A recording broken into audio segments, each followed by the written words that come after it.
Bom dia, nós somos os alunos Guilherme Silva de Mello e William Porcher, e o nosso trabalho fala a respeito da norma brasileira regulamentadora número 15374.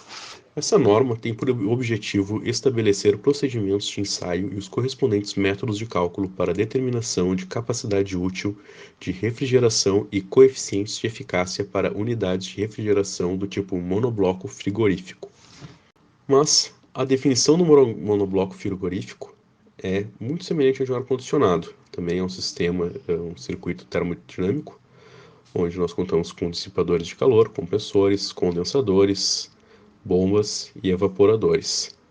Só que a diferença do monobloco frigorífico para outros sistemas é de que todos esses componentes estão inseridos dentro de um único chassi, na mesma clausura, dispensando o uso de uma casa de máquinas. A norma regulamenta a respeito de quais símbolos e unidades devem ser utilizados para os cálculos e medições do monobloco frigorífico, todos eles muito semelhantes à Unidade Internacional de Unidades, com exceção da coeficiente de eficácia, que é um adimensional, e a temperatura, que é medida em graus Celsius.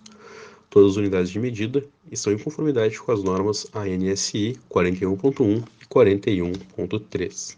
As tolerâncias dessa unidade devem ter uma precisão de mais ou menos 1% para as medidas elétricas, aproximadamente mais ou menos 0,2% do intervalo de tempo medido para as medidas temporais, e as medidas de velocidade também devem ser medidas com aparatos com precisão dentro de 1% do valor medido. A NBR também estabelece que os resultados de ensaio não podem ser inferiores a 95% da capacidade útil de refrigeração publicada. O primeiro ensaio a ser realizado é um ensaio de partida. Ele deve ser realizado utilizando os componentes fornecidos pelo fabricante. A unidade deve operar em modo normal por todo o ensaio. Aqui ficam determinados tempos de permanência e temperaturas de aquecimento e resfriamento do sistema. O ensaio deve ser realizado 2 vezes com sucesso para que os demais ensaios a serem realizados possam ser válidos e obrigatoriamente devem ser realizados antes dos demais ensaios. Um ensaio de determinação da capacidade útil de refrigeração deve ser determinado por meio de realização de ensaio laboratorial segundo um dos dois métodos, a saber, o método do calorímetro de paredes calibradas ou o método de calorímetro de paredes isotérmicas. Em ambos os métodos, é medida a potência elétrica demandada, diferenciando em qual dos componentes está sendo medido a potência e a corrente elétrica.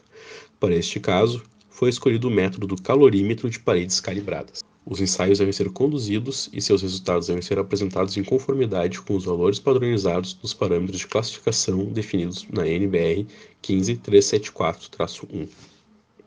Bom, primeiramente, boa noite. Eu me chamo William Porcher. Eu vou falar um pouco então sobre os instrumentos que vão ser utilizados na nossa bancada e as suas características. Vou falar sobre a quantidade de instrumentos que vão ser utilizados e vou falar um pouco sobre a nossa bancada. Então, o primeiro sensor da qual nós vamos falar é o sensor de temperatura, que para esse caso vai ser usado um sensor do tipo termistor NTC. A temperatura de operação dele então é de menos 40 a 130 graus,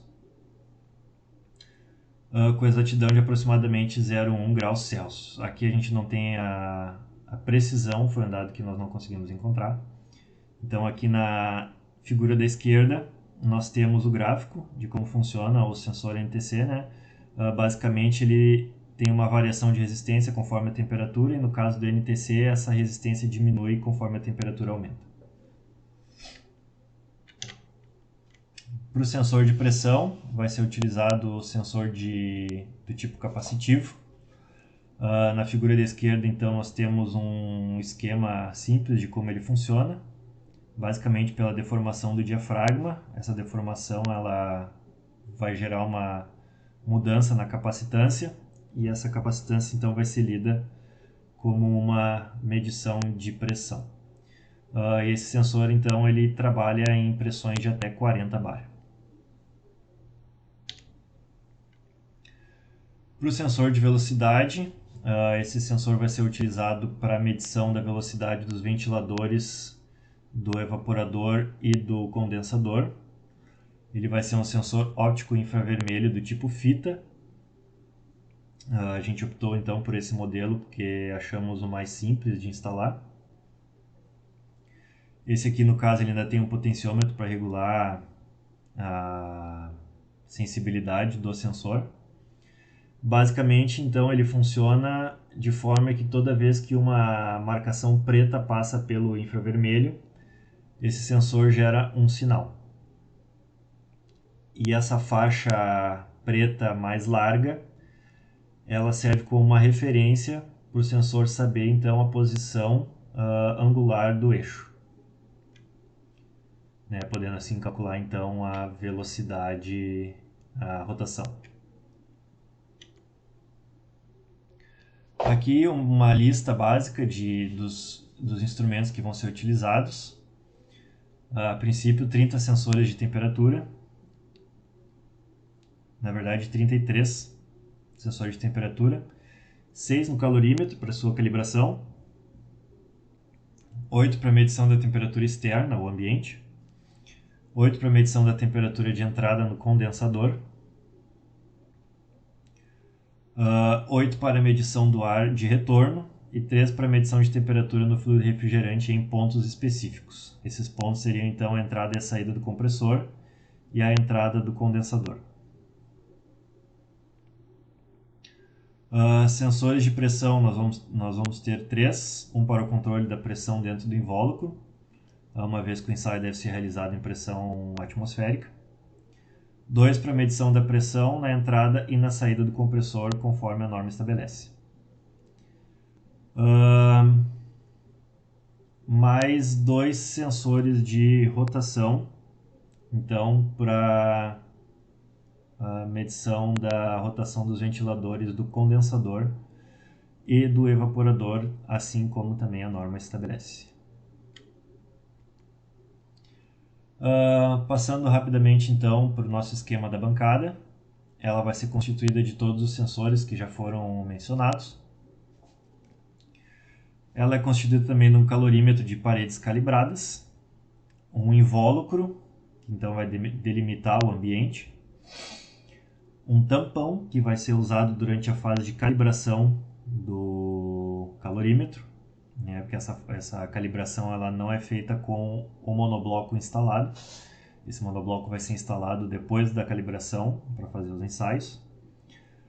Existe também um sistema de aquecimento dentro do calorímetro e um controlador para o mesmo. Esse sistema de aquecimento, então, ele serve para se manter a temperatura constante dentro do calorímetro. A ventilação interna no interior do calorímetro, se necessário. Isso serve mais para a circulação do ar, para manter uma temperatura mais uniforme dentro do calorímetro.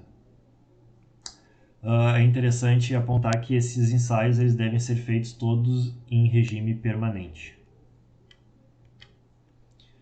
Aqui então a gente tem o desenho da nossa bancada, retirado direto da norma.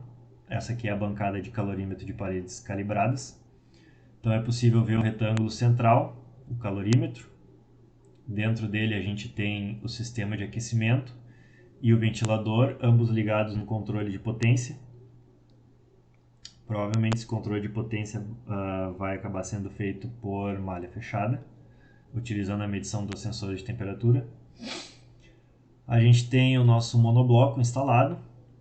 A gente tem a abertura para o ar de retorno e o invólucro, né, então, que vai delimitar o espaço ambiente. Esse calorímetro deve ser posicionado dentro do invólucro de forma que seja possível, né, a circulação de ar ao seu redor. Eu acredito que seja isso então. Muito obrigado e boa noite.